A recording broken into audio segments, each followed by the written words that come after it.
चूहों की दमा चौकड़ी। आधी छुट्टी होते ही लड़कों का झुंड पेड़ों के झुरमुट के नीचे खड़े होके बतियाने लगा।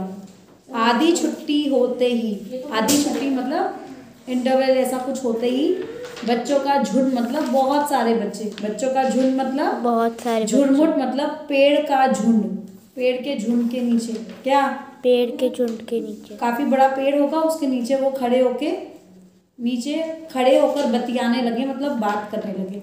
सभी लड़के इस बात पर सहमत थे कि नए अध्यापक स्कूल आने वाले हैं। सभी बच्चे इस बात पर राजी हो गए, अग्री हो गए कि कुछ रीजन से उनका पुराना सर चला गया, अब नया सर जो है वो अध्यापक जो है वो आने वाला है, उनसे बिल्कुल नहीं पढ़ेंगे। तो उन बच्चों के झुंड ने क्या बोल दिया कि नए अध्यापक से तो बिल्कुल नहीं पढ़ेंगे, चाहे कुछ भी हो जाए, नए अध्यापक का नाम भी उन्होंने कहीं से सुन लिया था। उनका नाम था काली कुमार तरकार,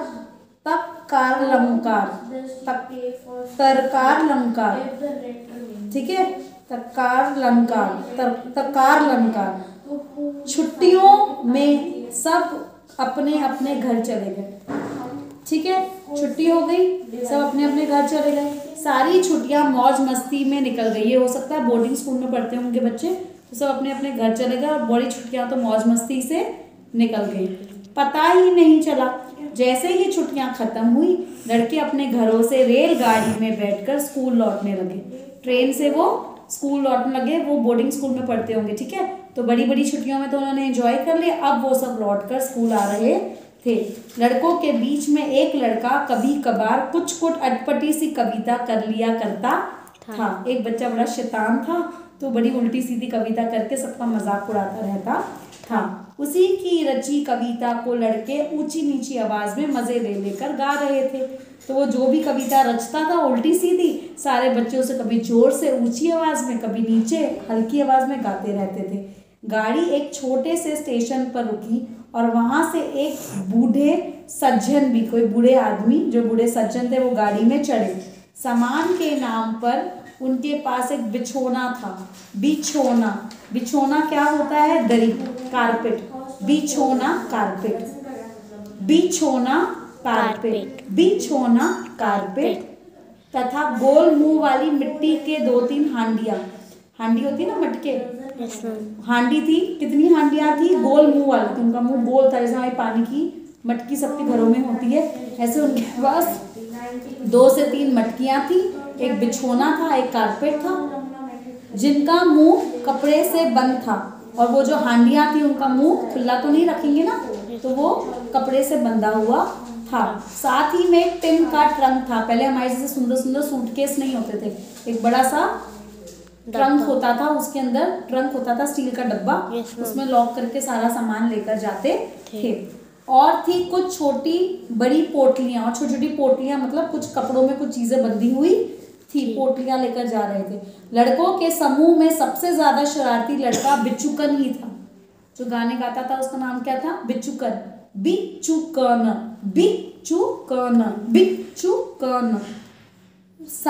सहसा बूढ़े को देख वह जोर से कहने लगा। सहसा बूढ़े को देख, उसने बूढ़े को देखा तो वो जोर से क्या कहने लगा? अरे बुढ़े, ये जगह नहीं, यहाँ जगह नहीं है। क्या बोला? अरे बुढ़े, यहाँ जगह नहीं है, किसी दूसरे डब्बे में जाओ। बुढ़े आदमी ने प्यार से कहा, बड़ी भीड़ है, कहीं जगह नहीं है, मैं एक कोने में बैठ जाऊंगा, तुम्हें कोई परेशानी नहीं होगी। और वह सीट पर बैठने की बजाय नीचे फर्श पर अपना बिछौना फैलाकर बैठ गया। उस बेचारे सज्जन आदमी ने क्या किया? सीट पर भी नहीं बैठा, नीचे अपना बिछौना बिछाया और बैठ गया। लड़कों ने पूछा, बाबा आप कहाँ जा रहे हैं? बाबा कुछ जवाब देते उससे पहले ही बिच्छुकन बोल उठा। अब एक लड़के ने पूछा, बाबा आप कहाँ जा रहे हो? तो वो बेचारा जवाब देता, उससे पहले बिच्छुकन ने क्या कहा? श्राद्ध करने जा रहे हैं। क्या करने जा रहे हैं? Very bad. श्राद्ध होता है पितरों की प्रसन्नता हेतु किया जाने वाला कार्य। जब हमारे घर में हमारे दादा परदादा जो भी मर जाते हैं तो उनके लिए हम चाहते हैं वो हमेशा ऊपर भी खुश रहे। तो श्राद्ध होता है कि हम उनके हर साल जिस दिन पे वो मरे थे उस तिथि पर हम कोई पूजा करते हैं। क्या करते हैं? तो कई लोग क्या होता है तीर्थ स्थल पर जाकर पूजा करते हैं, जहाँ उनके भगवान होते हैं वहां पर पूजा।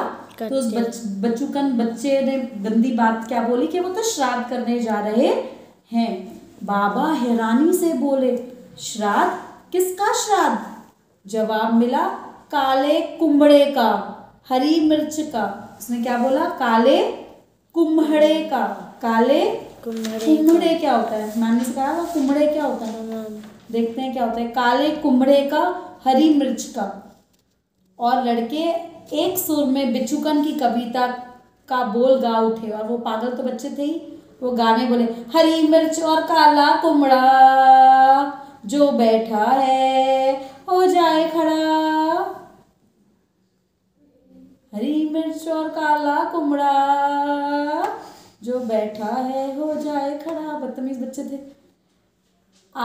आसनोल स्टेशन आते ही बूढ़े सज्जन वहाँ स्नान करने के लिए उतर पड़े। एक स्टेशन आया, वहाँ पर हो सकता है गाड़ी थोड़ी ज़्यादा देर के लिए रुकती हो, आधा पौना घंटा। तो ये बूढ़े सज्जन वहाँ पर नहाने के लिए उतर गए। स्नान मतलब नहाना। बूढ़े के लौटते ही बिचुकन ने चेतावनी देते हुए कहा, उसने चेतावनी दी। चेतावनी का मतलब वार्निंग दी, खतरे की सूचना दी। क्या दी? इस डिब्बे से उतर जाने में ही आपकी भलाई है। किसको बोला उसने? इस डिब्बे से बुढ़े जाने में ही आपकी। ऐसा क्यों? ये यहाँ डिब्बे में कुछ चूहों का बड़ा कष्ट है। चूहों को बड़ा कष्ट है। चूहे मतलब क्या? किसको कष्ट है? चूहों को कष्ट है। चूहे क्या? चूहे मतलब क्या? मतलब क्या है आपका? आप क्या बोलना चाहते हो?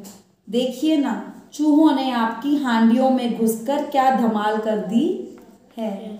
चूहों ने आपकी हांडियों में घुसकर क्या धमाल कर दी है। बूढ़े सज्जन ने देखा कि रसगुल्ले से बड़ी हांडियां खाली हैं। रसगुल्ले से बड़ी हांडियां खाली हैं और मीठी खोई का एक दाना भी नहीं बचा है। कुछ होगा मीठा, कोई खोई करके कोई चीज़ आती होगी, वो लेकर आया होगा अपने घर से, उसका एक दाना भी नहीं बचा। पोटली को खोजते देख बिचुकन झट से बोल उठा, और आपकी पोटली में ना जाने क्या था, उसे तो चूहे उठाकर भाग खड़े हुए। पोटली को तो चूहे उठाकर भाग ले गए। अब बूढ़े सज्जन को ध्यान आया कि उसमें तो उनके बगीचे के 5 पके रसीले आम बंधे हुए थे। उस पोटली में क्या बंधा हुआ था?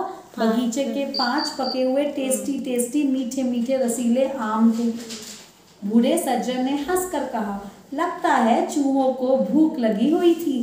क्योंकि वो समझ गया चूहे कौन थे, ये सारे बच्चे, ये सारे। तो उसने कहा, लगता है इन चूहों को बड़ी भूख लग गई थी। बिचुकन ने कहा, चूहे तो बिना भूख के भी सब चट कर जाते हैं। चूहे तो बिना भूख के भी सब चट कर जाते हैं। और बच्चे क्यों पीछे रहते?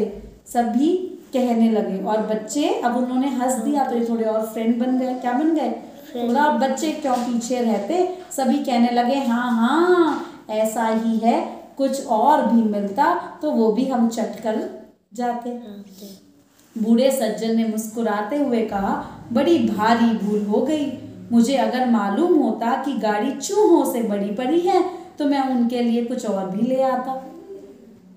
बूढ़े सज्जन को मुस्कुराते देख लड़के झेप कर चुप हो गए। झेप कर चुप होना मतलब लज्जित होना, उन्हें शर्म आ गई, वो चुप हो गए कि हम इतनी बदतमीजी कर रहे हैं पर ये सज्जन आदमी कितने प्यार से बात कर रहे हैं। तो झेप कर चुप हो गए मतलब उनको शर्म आने लगी, शाइनेस फील हुआ, लज्जित होने लगे, शर्मिंदा होने लगे। मन ही मन सोचने लगे, काश गुस्सा करते तो मजा आ जाता। बर्धमान स्टेशन पर उतरकर जब दूसरी गाड़ी पकड़ने का समय आया तब बूढ़े सज्जन बोल उठे, इस बार तुम्हें कष्ट नहीं होगा। अब वो वहां से उतरकर उन्हें दूसरी गाड़ी पकड़नी थी, कहीं और जाना था, कहीं गाड़ी और आगे नहीं जाती। तो स्टेशन पर उतरकर दूसरी गाड़ी पकड़ने वाले थे। तो उन्होंने कहा, बच्चों अब मैं जा रहा हूँ, तुम्हें और कष्ट नहीं होगा। इस बार तुम्हें कष्ट नहीं दूंगा, अब की बार किसी दूसरे डब्बे में चढ़ जाऊंगा। ठीक है। सो तो अब होने का अब मैं दूसरे डिब्बे में चढ़ जाऊंगा। सो तो अब होने का नहीं, आपको अब की बार भी हमारे डब्बे में ही चलना होगा। अब की बार आपको कहाँ चलना होगा? हमारे ही डब्बे में। मुझे लगता है ये सब भी बच्चे उतर के दूसरी गाड़ी पकड़ने वाले थे। इन्हें ये नहीं पता था कि ये सब एक ही गाड़ी में जाने वाले, तो उन्होंने कहा ठीक है, अब आप और कोई डब्बों में नहीं जाओगे, हमारे ही डब्बों में चढ़ोगे, हमारे ही डब्बे में। आपकी पोटलियां में अगर अब कुछ भी बचा है तो हम सब बराबर से पहरा देंगे। इस बार आपकी पोटली में कुछ गड़बड़ नहीं होगी, कोई चूहा नहीं खाएगा। अगर उसमें कुछ बचा है तो हम सब ध्यान देंगे। अब कि कुछ भी चूहे को खाने ना देंगे। अब की बार हम कुछ भी चूहे को खाने नहीं देंगे। बूढ़े सज्जन को लड़कों की जिद के सामने झुकना ही पड़ा। थोड़ी ही देर बाद डिब्बे के सामने एक मिठाई वाले का ठेलर आकर रुक गया। उस डिब्बे के बाहर कौन आया? मिठाई वाला आया। बूढ़े सज्जन ने मिठाई वाले से मिठाई खरीदी और मिठाई का दाना हर एक को पकड़ाते हुए कहा, इस बार चूहों की दावत में कोई गड़बड़ नहीं होगी। दावत मतलब मैं पार्टी दे रहा हूँ इन चूहों को, और इस बार इनकी दावत में कोई कमी नहीं होगी, तुम सब पेट भर के खाओ। लड़कों ने खुशी से हुर्रे कहा और मिठाई पर टूट पड़े। मिठाई वाले के बाद आई आम वाले की बारी। भला आम भी कहाँ बचने वाले थे। लड़कों ने खोज खबर लेते हुए पूछा, आप कहाँ जा रहे हैं? मैं रोजगार की तलाश में निकला हूँ, मतलब काम की तलाश में निकला हूँ। रोजगार मतलब काम, जहाँ काम मिलेगा वहीं उतर जाऊंगा, पढ़ूंगा। बूढ़े सज्जन ने कहा। लड़कों ने पूछा, आप क्या काम जानते हैं? मैं टूलो पंडित हूँ। टूलो पंडित, संस्कृत पढ़ाता हूँ। मैं संस्कृत पढ़ाता हूँ, टूलो पंडित हूँ, बूढ़े सज्जन ने उत्तर दिया। लड़के ताली बजाकर खुशी से उछल पड़े। फिर तो आपको कहीं जाने की जरूरत नहीं, आप हमारे स्कूल में आकर पढ़ाए। तुम्हारे स्कूल वाले भला मुझे क्यों रखेंगे कैसे नहीं? हम अपने यहाँ किसी ऐरे गहरे को थोड़ी ना आने देंगे। हम अपने यहाँ पर किसी ऐरे गहरे को थोड़ा ना आने पड़ेंगे, कोई भी आकर थोड़ा ना हमें पढ़ाएगा। आप चलो हमारे स्कूल में पढ़ाओ। तुमने तो मुझे दुविधा में डाल दिया, तुमने तो मुझे परेशानी में डाल दिया। अगर तुम्हारे स्कूल के अधिकारी मुझे पसंद ना करे तो ऐसे कैसे मैं तुम्हारे साथ चलूं? पसंद ना करे, पसंद ना करने का तो प्रश्न ही नहीं उठता। पसंद ना करने पर हम स्कूल छोड़ देंगे, पसंद ना करने पर हम स्कूल छोड़ देंगे। अच्छा बाबा, तब तो तुम ही ले चलो मुझे, तब तो मजाक करा था बूढ़ा आदमी। अब देखो आगे क्या होता है। गाड़ी स्टेशन पर आकर रुकी। वहां स्वयं स्कूल के सेक्रेटरी बाबू आए हुए थे। कौन आया हुआ था? सेक्रेटरी बाबू।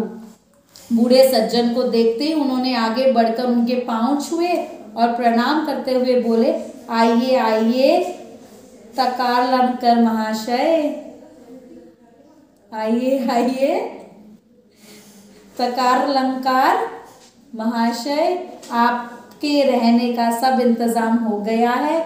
आइए और हमारे स्कूल में पढ़ाइए। ये वही सर थे जो नए वाले आने वाले थे, जिनके साथ इन्होंने इतना मजाक किया और वो उनके मजाक में मस्ती करते रहे कि मैं काम ढूंढने जा रहा हूँ।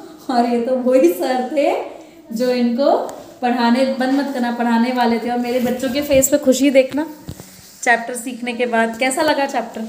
बहुत अच्छा था। मज़ा आया? Yes ma'am. पहले इतनी स्टोरी सुनने में मज़ा आया था, अब क्या मज़ा आया? क्या मज़ा आया? बहुत ज़्यादा मज़ा आता है अर्शी मैम का स्टोरी पढ़ने में। चलो बाय बाय।